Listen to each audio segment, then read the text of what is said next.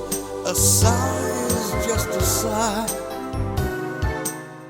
With this, J. Michael Straczynski came back to the show after the quality of the previous series was less than stellar, as well as Lisa Joy coming back to guest write an episode. Josh Friedman was added to the writer's room along with Pedro Aguilera. The first episode is Lady Thrice, written by Britt Marling. The episode begins where the previous series ended, with the lady being forced to regenerate, a scene which we now see in full. The new lady emerges from her regeneration and staggers into her TARDIS, which crash lands in the 1960s, where a psychedelic drug is transforming people into mindless slaves, who willingly walk into being upgraded by the Cybermen. With her regeneration addling her, can the lady save the world from the Cybermen without too high a cost? The episode ends with the Cybermen destroyed, at the cost of numerous human lives and many half-human, half-Cybermen who perish with the destruction of the factories. The episode ends with the lady departing, deciding she needs a change of wardrobe. The second episode is Contemplation, written by Josh Friedman. The lady is contemplating retirement from her adventures. Exploring her TARDIS, she comes across remnants from prior adventures. The bedrooms of Gem and Gemma, the old university t-shirt of Charlie, her old Falcon mask. Haunted by visions of past friends and incarnations alike, the lady has to purge her TARDIS of the hallucinogenic gas flooding it, unknowingly drawn from the supernova she is circling to refuel her TARDIS before she goes completely mad. Stood at her console, the adventure over, the lady realizes she can never retire. She enjoys this too much, despite everything it has, and probably will in the future, cost her. The third episode is The Forest of Mysteries, written by Lisa Joy. The lady joins an expedition to the Amazon rainforest at the request of UNIT, for the doctor is unable to be reached because they suspect that a tribe in the Amazon is secretly killing people and sacrificing them. They are, but not for the reasons UNIT thinks. The Amazon rainforest is not naturally occurring. It grew on the moisture released from a spaceship crashed on Earth millions of years before humans evolved. Inside is a species that could eradicate humanity, placated by blood sacrifices from the tribe. When humanity subsequently evolved, the tribe discovered that if the species inside the ship emerged into the world, they would tear the Amazon rainforest apart and destroy the world. Armed with this newfound knowledge, the lady agrees with the tribe that the sacrifices have to continue for the sake of humanity, but that it cannot continue with humans. While she cannot solve the situation herself, she is an alien after all. UNIT and the tribe can. Sitting them down to negotiate, she departs for adventures anew. The fourth episode is The Hollywood Haunting, written by J. Michael Straczynski. There is a ghost in Soundstage 1 at Hollywood. People say, worry much for he means harm. This movie cannot be made. A movie about knights in shining armor in ye olden times is filming in Soundstage 1 at Hollywood in 1925, or at least it was. It's been shut down temporarily because a ghost is haunting the set. Investigating, the lady discovers it's not a ghost, it's a disgruntled actor posing as a ghostly knight, Sir Roderick Featherington, and trying to ruin the film because the director sacked him and replaced him with a different role. With the actor arrested, the film can resume. The lady departs unaware of the actual ghost of Sir Roderick Featherington, whom the actor was impersonating, watching approvingly from the upper soundstage. There is a ghost in Soundstage 1 at Hollywood, people will say in the future, but don't worry, he means no harm. He just likes to sit there and watch movies be made. The fifth story is The Storymakers, written by Pedro Aguilera. Landing on Earth, the lady discovers an alien species whom she names as the Storymakers, who are draining the imagination from children to power their spaceship so that they can return home. This cannot be allowed to continue, as the children are being killed due to their essence being drained with their imagination. After trying several other ways, the lady finds a solution. In the hospital nearby, a 5-year-old child is dying of cancer. The lady uses that to power the ship. All the days of imagination that have been unlived, that will never happen. Potent potential imagination is the strongest stuff of all, and as the child perishes in the hospital, the Storymakers are able to return to space. All the lady can do is stand across the road, watching the parents of the dead child sob. Sometimes helping species that come to Earth really does stink. The sixth and final episode is Snidely Snodgrass, written by Justin Marks. The lady lands at Oxford University, invited by an old Fred Oglington Clamphorn, who she knows will later be murdered, though she cannot prevent that without altering her own past. Students are going missing, and one, Snidely Snodgrass, has been traumatized beyond all sense. Using her Time Lord abilities to be able to enter his mind, the lady is horrified to see that the Daleks have secretly infiltrated the school and are turning the smartest and brightest into Daleks to find better and more efficient ways of killing. With Snodgrass reluctantly in tow, the lady descends into the bowels of the school and blows up the Daleks, but is unable to save any of the students. Realizing that she does perhaps need a more human side to see other ways of dealing with the situations she gets herself in, the lady invites Snidely to join her in the TARDIS. With the Daleks destroyed, his mental health has been restored. He accepts and, with Oglington agreeing to cover for his absence, departs with the lady. The series ends with the lady's TARDIS soaring into space and the caption, "The lady and Snidely will have many adventures together, but those are stories for another time." The final series of The Lady was considered much better than its predecessor, and while not the greatest the show had to offer, felt like a very good ending point to the overall series and a good ending point to her arc. Overall, The Lady was a wonderful little experiment. It proved that with Doctor Who lore at the fingertips, American writers as well as other international writers could work wonders with the source material. The BBC was open to the idea of those types of writers coming onto the show in the future. Maybe not soon, but eventually. But that is it for The Lady spin-off. She would probably appear in Doctor Who, but you'll just have to wait for that. Next up we have Monster Madness 9, And then for the next Doctor Who The Cancelled Chronicles, it is the final 2 seasons of the 13th Doctor era. See you then.